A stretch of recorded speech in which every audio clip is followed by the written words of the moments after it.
So hello guys, welcome to my YouTube channel. અને જો સ્વામી આવી ગયા છે અમને લેવા માટે ગાઈઝ, કેમ કે અમારે જવાનું છે ઓન ધ વે ભગોડા. આજે હતી પૂનમ એટલે કે ગુરુ પૂર્ણિમા, અને સૌથી મોટી પૂનમ બી કહેવાય છે. એટલે આપણે ને પતિદેવ નીકળી ગયા હતા ભગોડા જવા માટે, માતાના દર્શન કરવા માટે. અને રસ્તામાં અમને ફ્રૂટ મળી ગયા, તો અમે લઈ લીધા ફ્રૂટ, કેમ કે અમને બહુ જ ભૂખ લાગી હતી, તો કંઈક નાસ્તો કરવો હતો એટલા માટે. અમે આઈ થિંક મોવા બાજુ પહોંચી ગયા હતા, અને સ્વામી જો ફ્રૂટની ખરીદી કરતા હતા, એટલે ફ્રૂટ લઈ અને થોડો ઘરેથી નાસ્તો લીધો. ગાઈઝ, હું આ છોકરા હાટું થઈ કાલ સાંજે મસ્ત મજાના પરોઠા અને ચટણી બનાવી અને છાશ. ત્યાં છોકરાને કદર નથી. કેવા લાગ્યા? 1 નંબર, 2 નંબર, 1 નંબર.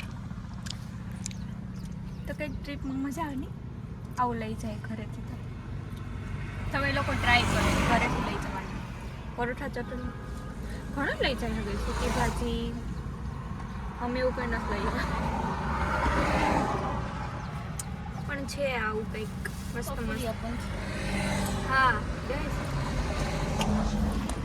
અમની પાસે જો, કેમ કે આ અમારી બેન છે ને જયા પાર્વતી રહ્યા છે, તો કેળા અને કપૂરિયા,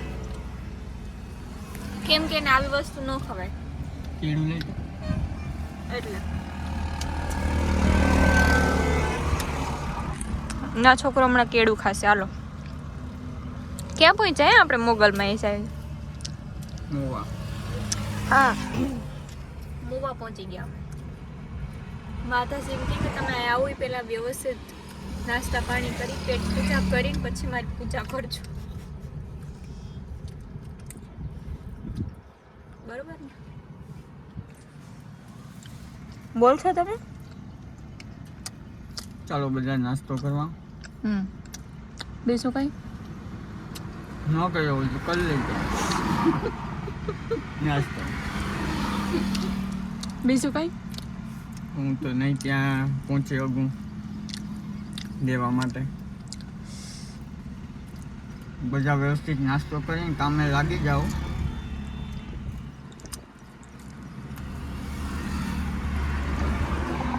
સો ગાઈસ, નાસ્તો કરી લઈએ પછી ભગોડા જઈને મળીએ. ઓકે, કઈ વાંધો નહીં. કઈ વાંધો નહીં, મળીએ પછી. એ હા. અને અમે પહોંચી ગયા હતા માતાજીના દર્શન કરવા ભગોડા. અને આજે હતી ગાઈઝ ગુરુ પૂર્ણિમા, એટલે ગુરુને મળવું તો શક્ય જ છે, કેમ કે ગુરુ પૂર્ણિમાના દિવસે ગુરુના આશીર્વાદ લેવા એ સૌથી મોટું સૌભાગ્ય છે. તો અમે પહોંચી ગયા હતા મોગલધામ, અને તમે ભીડ જોઈ શકો છો. પૂનમ હતી, ગુરુ પૂર્ણિમા હતી, એટલે ભક્તોની ભીડ ખૂબ જ હતી. અને અમે દર્શન કરી લીધા હતા, અને અંદર બધી ખૂબ જ સરસ મજાનું આયોજન હતું. ધજા ચડાવતા હતા ઘણા લોકો ચાલીને માનતા પૂર્ણ કરી, ઘણા લોકોએ દોડીને જે પગથિયા ઉપર ગોથીંગલા મારતા એવી રીતના બધાએ. અને મારા સ્વામીએ એમની ધજા ચડાવી, કેમ કે હરેક પૂનમે તે અહીંયા ભગોડા આવે છે અને માતાજીની ધજા ચડાવે છે. આઈ થિંક એમને 2 વર્ષ થઈ ગયા છે ત્યારથી તે પૂનમ ભરે છે.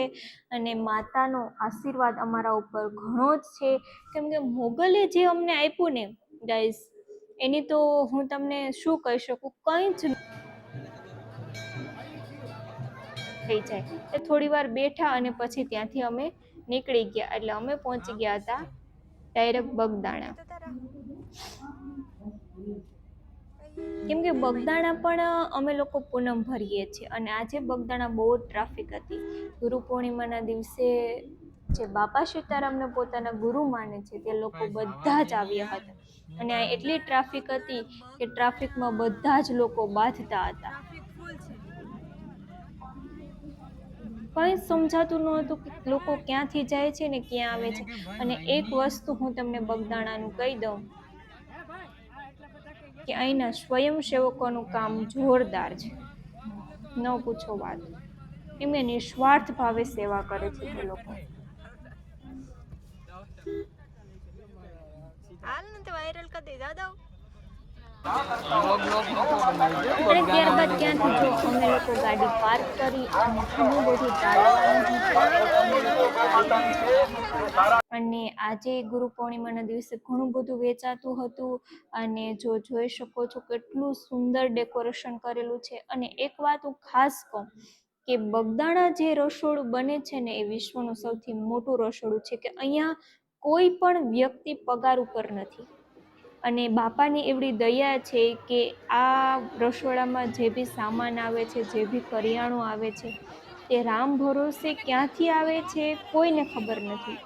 અને કઈ રીતના ચાલે છે સદામાં તે બી હજી સુધી કોઈ જાણી શકે નથી. એટલું શું કહેવાય કે બાપા સીતારામનું પેલી શ્રદ્ધા ભાવનાથી લોકો અહીં સેવા કરે છે અને એટલું એમનું પેલું છે. આજે બહુ મસ્ત ડેકોરેશન હતું એમ તમે જોઈ શકો છો. ખૂબ જ સુંદર મજાથી બધું શણગારેલું હતું.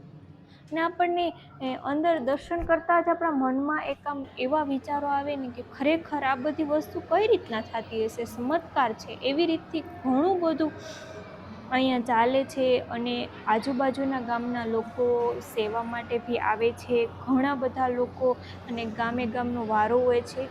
કોઈ પણ વ્યક્તિ અહીંયા પગાર ઉપર નથી. બધા જ નિસ્વાર્થ ભાવે સેવા કરે છે ને ભગવાન બધાને ફળે પણ છે. અમે ત્યાંથી ઓન ધ વે નીકળી ગયા હતા. મસ્તી કરતા કરતા પહોંચી ગયા હતા પ્રાસલી. પ્રાસલીમાં મોગલના દર્શન કર્યા અને ત્યાં બી પૂનમ ભરી મારા ઠાકરને મળવા માટે. એટલે અમે પહોંચી ગયા હતા ભાલકા. તો ભાલકા ભગવાનના દર્શન કરીએ. અને એમ કહેવાય છે ને કે ભગવાન અમારી જ રાહ જોઈને બેઠા હતા, કેમ કે અમારે બહુ લેટ થઈ ગયું હતું અહીં પહોંચતા. અને બસ હવે વિડીયોને અહીં જ એન્ડ આપી દઈએ છીએ, કેમ કે નેક્સ્ટ મળશું નવા બ્લોગ સાથે. ત્યાં સુધી ટાટા બાય બાય ગાઈઝ.